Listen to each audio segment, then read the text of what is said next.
evening, sports fan. This is Francisco Mendoza with the first ever edition of The LowDown, where a sports broadcast will be broadcasted every week with the top trending in sports and interviews and everything you can think of.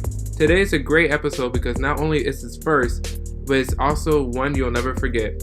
We're going to talk about basketball today and how the Western Conference is overpowered, but we're keeping track of one single team, and that's the Phoenix Suns. Today, I will have a special guest on the show, and it all starts in 3, 2, 1. Our guest for today's podcast is Editor-in-Chief and lead reporter Gerald Bourget, who is leading reporter for the Phoenix Suns, who works at Hoops Habit. He graduated from Arizona State University in 2013 with a bachelor's degree in journalism. He also works for the Valley of the Suns as lead reporter. First of all, I just want to say thank you for being on the podcast. So how are you doing today, Gerald? Pretty good. About yourself? Not bad myself, actually. It's been a pretty good day. There's a lot to talk about today. So the last topic of our show is about the Phoenix Suns. You know, the Suns have been in the lower half of the Western Conference for the past 7 years, meaning they haven't made it to the playoffs since 2009-2010 season, where the Suns were in the third seed. So what do you see differently about from that season to the Suns now? Well, it's been a very long path from back when they were contenders. It wasn't that long ago that they were the fourth winningest team in NBA history, despite not winning a title. And they had been to the playoffs, every year since Nash had been there, until the later years in his tenure with the Suns. So from that time, they've tried to rebuild, trading away Steve Nash. The first season that general manager Ryan McDonough was on the job, he tried to tank. And that was the year the team wound up winning 48 games behind Goran Dragic and Eric Bledsoe, which I think was tied for the most wins in NBA history without making the playoffs, or second most wins. So they just missed the playoffs that year, and from that point they tried to build from the middle, and it didn't go well for them. They kept getting worse, but without top draft picks or fully bottoming out to rebuild. So finally, after chasing all these big fish in free agency and failing to land any of them, making so many notable players angry in the process, they decided to go full youth rebuild. Devin Booker was the player that turned out to be the centerpiece of that. Then they drafted Josh Jackson last year, and this year they got the first number one pick in franchise history in DeAndre Ayton. So they've got a lot of young pieces right now that are tantalizing, and you look at what they did this summer, bringing in Trevor Ariza, it's clear that they want to win more games. It's just hard to see them doing so, even with another year under Booker's belt, just because of how good the Western Conference is. Yeah, 2010, fortunately I was not keeping up at basketball at that time, but I was looking at the roster. You got Steve Nash, Amari Stoudemire, Richardson, Lopez, and what caught my eye was Channing Frye and Goran Dragic. It makes sense that they were the third seed, but why do you think the team fell short in the Western Conference Finals? Was it because of Kobe? Take me through that series. Well, it was a number of things in that series. Obviously, the game winner by Metta World Peace was the killer, and I think that was the moment that swung the series. Kobe went for the game winner, airballed it so bad it went right to Metta World Peace, who just put it up and in for the game winner. And that was pretty much the nail in the coffin for the Suns at that point. They really needed that game. Just a really hard-fought series. Jason Richardson forgot to box out on that play. But that was a very sneakily veteran team between Nash, Amari, Grant Hill, and then guys off the bench like Dudley and Fry and guys like that. That was a very good team, and the bench was really good too. Dragic, there was that game he had against the San Antonio Spurs where he just went off the bench. That was a really good team, but just didn't have enough in the tank to beat a very good Lakers team in the end. Yeah, like you said, you gotta have those key players. You're looking at teams now. There are no key players. You see them as superstar teams like the Warriors, the Rockets. That's how the NBA is now. But you lose Steve Nash to the Lakers, unfortunately, winning the MVP in 2004, 2005, and almost winning the championship. He had phenomenal numbers with 15.5 points per game and 11.5 assists in his 2004 MVP season, and 18.8 points per game and 10.5 assists per game. Premier player at that time, and he was one of the well-known NBA players. Do you feel like he was the main reason why they had good years and almost won the championship in 2010?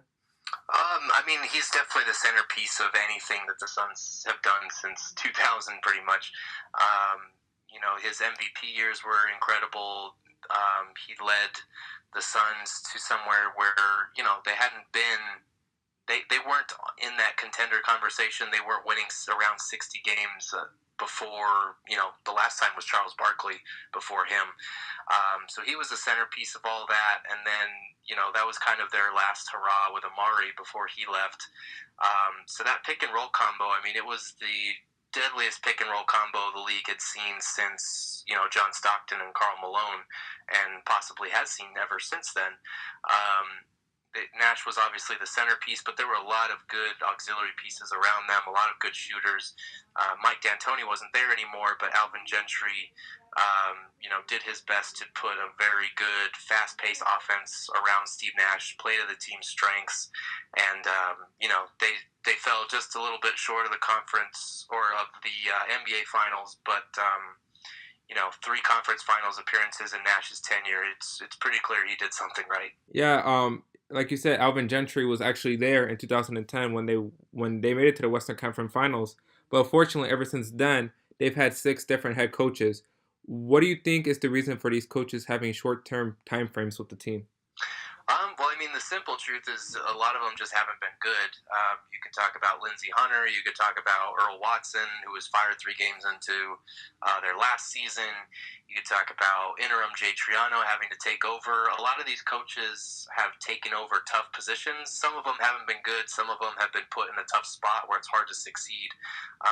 Because any NBA coach, except for the very elite like Greg Popovich or maybe Rick Carlisle or Brad Stevens, can extract talent from any roster. You look at what the Suns have been trotting out in terms of their lineups over the last few years.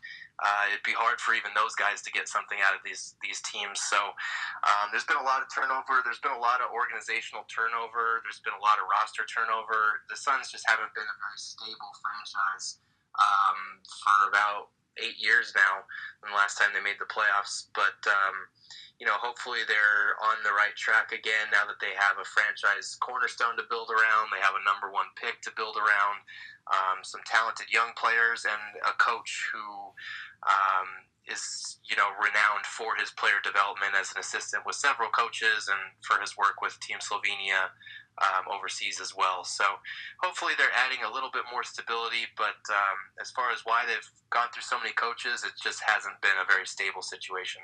Yeah, like I mentioned before, coaches come and go, and especially the players. Barkley in the '90s with the Phoenix Suns. Unfortunately, no championships there because of the Bulls, Celtics, the Lakers, and the Rockets. But recently, we've seen so many come and go from the Phoenix Suns, like Nash, Isaiah Thomas, Luis Scola, Marcin Gortat, Dragic, Kyle Lowry, and other key players. What difference do you see from those former Sun players to the ones they have now, such as Booker, Bledsoe, and Tyson Chandler? Well, there are a couple of differences. A lot of those guys were veterans at the time that they were dealt away. They were older. They weren't really intrinsic to what the Suns were trying to do, which is kind of why they traded away Bledsoe last season as well. They upset a lot of those players. Dragic was he didn't trust the organization anymore. He didn't trust the front office because they had 3 point guards on the team at the time, and he was spending considerable time playing small forward when that's not his position, and he was just coming off an All-NBA season, so that upset him. Isaiah Thomas, they panic traded him at that deadline, the same deadline they dealt Dragic, so he was not happy with the franchise after that. Markieff Morris was another guy, not a veteran, but a well-established player who was upset once they traded Marcus Morris to chase LaMarcus Aldridge in free agency, and that failed, so they had to deal him away. Bledsoe was upset with the direction of the organization and didn't want to be here anymore, as he tweeted out, so they had to trade him away. And then guys like Gortat and Scola were, over the hill at that point, so they had to go away. The players that they have now, they have veterans like Tyson Chandler and Trevor Ariza, And those guys are meant to kind of mentor the younger guys. Tyson Chandler's useful days on the court are kind of past him, but Trevor Ariza was the starting wing for the best team in the regular season last year, the Houston Rockets. He fills needs for them as far as three-point shooting and wing defense, especially because the Suns were the worst three-point shooting team and the worst defense in the league last year. So they finally went out and got a veteran who can, teach the young guys the ropes of the NBA in the locker room, but also do it on the court in a useful manner. So they don't have a lot of established guys. They don't have a lot of star power yet. But these young guys do have a lot of potential, especially Booker, who's already an NBA star. Yeah, Booker just signed a 5-year contract extension. Am I correct? Yes. Which is really good because this man had a 70-point game against the Boston Celtics that one game, and he can be an up and coming rising star in the NBA. But that's not the season the Suns fans expected. The only bright side to that was the number 1 draft pick, which happened to the Suns when they selected DeAndre Ayton, the big center out of Arizona. They weren't done yet in the draft. They traded for Michael Bridges from the Philadelphia 76ers. And in free agency, like you said, they signed veteran shooter Trevor Ariza. With these additions and maybe more to come, what does this mean? Do you see them making the playoffs? Probably not, and it's unfortunate because the Suns really did improve this season. They got a stretch five who is probably in his prime going to be good for 20 points and 10 rebounds a night. They got a very good wing who can spread the floor in Michael Bridges. They got a nice backup point guard in Elio Kobo in the draft as well. And then obviously they added Ariza. So they did get better this summer. It's just unfortunate that pretty much every other team in the West either stayed the same or got better. You look at the teams ahead of them from last year, and it's hard to see the Suns leapfrogging as many teams as they'd have to be in playoff contention. They still might be looking around 25 to 30 wins this year just because of how loaded the West is. The Lakers got LeBron, the Mavericks got Luka Doncic in the draft, and then signed DeAndre Jordan. A lot of the teams that finished out of the playoff picture last year got better as well. So it's really hard to see where the Suns, jump over those players. I think they did get better this summer, but it's just tough to see this team making the playoffs unless Devin Booker just has an insane year. Yeah, as like I mentioned before, the Suns are not favorites to make it in the playoffs because the West is overpowered. The Rockets are still basically the same. The Lakers got better. The Warriors got better. The Thunder stayed the same. All those powerful teams. Where does the NBA go from the best in the West? Everyone's going to the West. Where is that conference going to lead up to? Yeah, it's tough to say. I mean, LeBron just signed a 4-year deal, so he's going to be in Los Angeles for a while. A lot of these players that we saw migrate west, some of these star names, are going to be there for a while. Paul George is on a 4-year deal. And you look around, and it's just trying to figure out who's going to make the all-star team in the West is absurd because there's so many stars. And you look at the East, and it's pretty much just like Giannis, Gordon Hayward, Kyrie Irving, and Victor Oladipo. Those are some of the best players in the East now, without LeBron and all these guys that have migrated west. So it's hard to say. I think the league will continue to consider seeding playoff teams just 1 through 16 according to record rather than 1 through 8 in each conference. But it's going to take a couple lopsided years for the league to get there to where it's willing to consider something like that, a drastic change like that. But we're probably inching closer to it just based on the immense talent in the West compared to the East right now. Yeah, like you said, the All-Star game, you might as well just have it with the West by itself because with the Eastern Conference, like you mentioned before, there's only technically 4 All-Stars there. But now a 5th one was added. Kawhi Leonard gets traded to the Raptors. What do you think? Take me through that trade and what reporters such as yourself, what was going through your mind when that happened? It's risky for both sides, actually, and it also makes sense for both sides. On the one hand, for the Raptors, now that LeBron has left, that window is open. The Celtics are a formidable force, and they're going to be even better as long as Kyrie Irving and Gordon Hayward can stay healthy. But that's not a guarantee. And then you look at the Sixers, they're a very good young and upcoming team, but they might not quite be ready to contend for titles yet. The Raptors have had this window open for the last few years, but haven't been able to get by their bully in the East, LeBron James, now he's gone. So this is their best opportunity yet to kind of seize the throne that he's left behind in the East. They had to get rid of DeMar DeRozan, who was their best player last year, to do it. But, if Kawhi Leonard is healthy and if they can get him to buy in, this team is going to be really good. They have a lot of wings that they can switch on the perimeter with, a lot of shooting. People forget that Kawhi Leonard finished top 3 in MVP voting in his last healthy season. So as much as the turmoil and the injuries are concerning from the last year, if they can get him to buy in and if he can stay healthy, the Raptors are going to be really good. On the other hand, it is definitely a risk for them because he's a free agent next summer, so it could just be a one-year rental, and they traded arguably the best player in franchise history for what might be a one-year rental if he's really as dead set on joining the Lakers as the reports seem to say he is. I'm not sure. I think if the Raptors make the finals or if they make the conference finals, it'll be hard for him to leave that situation.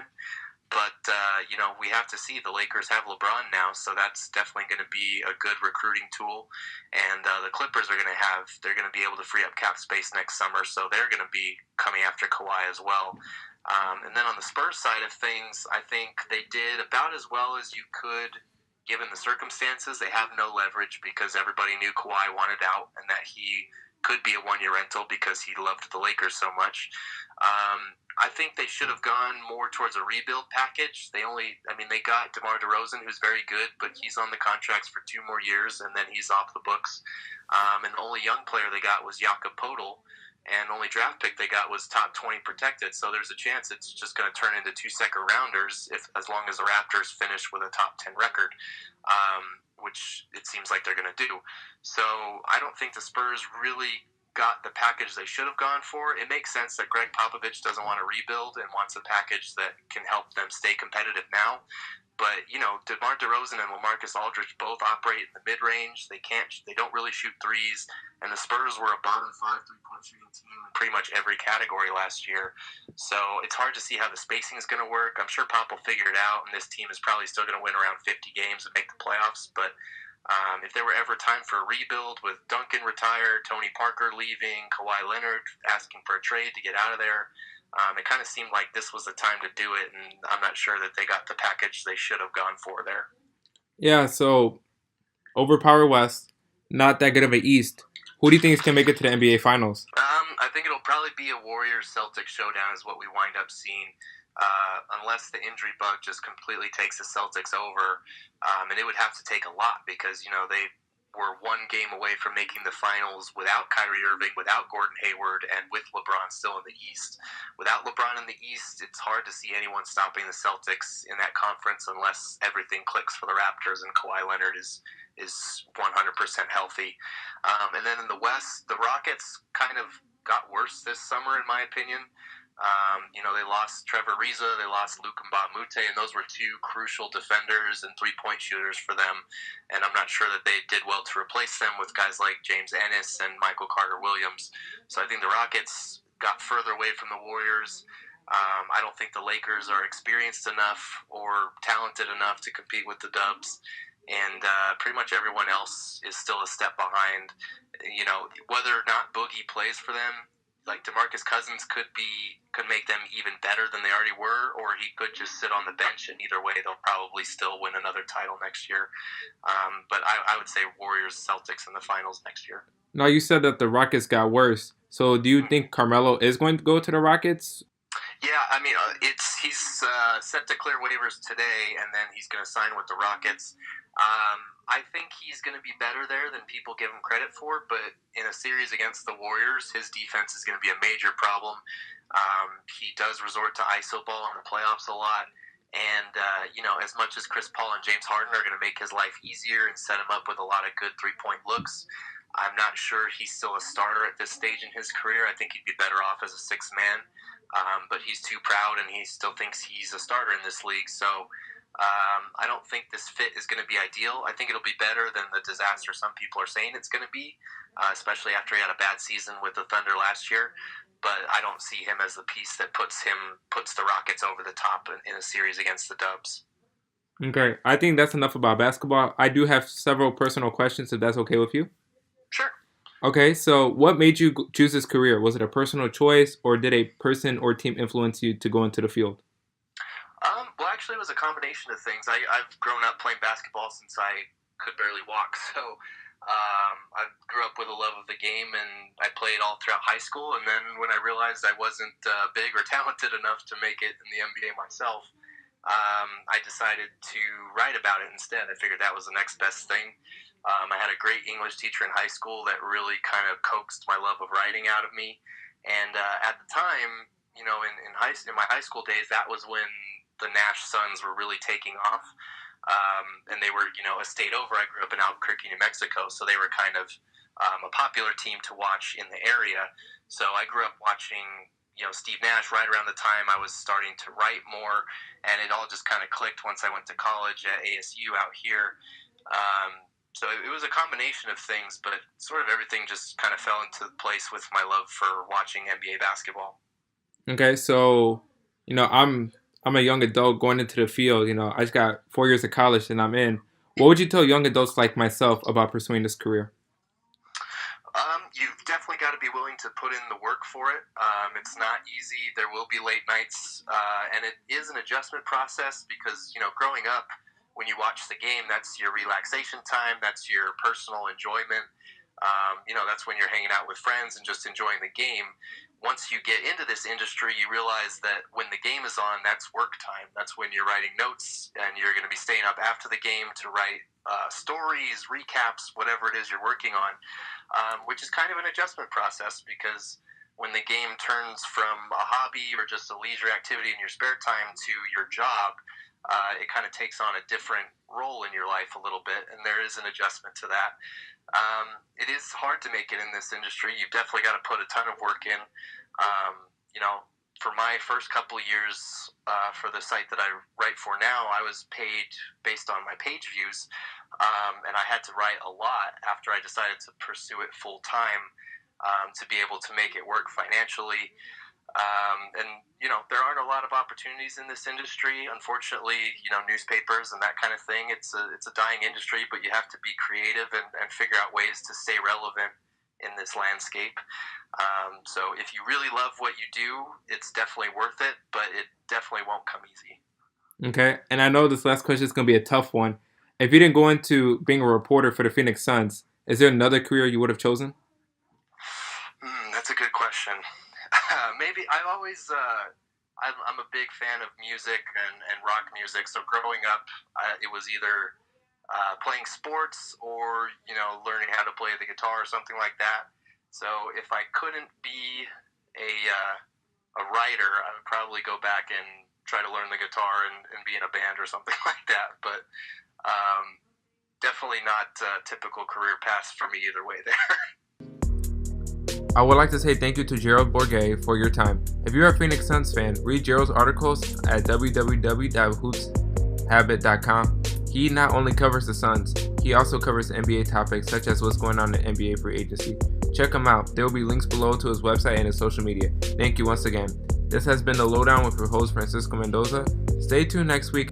Until then, keep it real and stay tuned.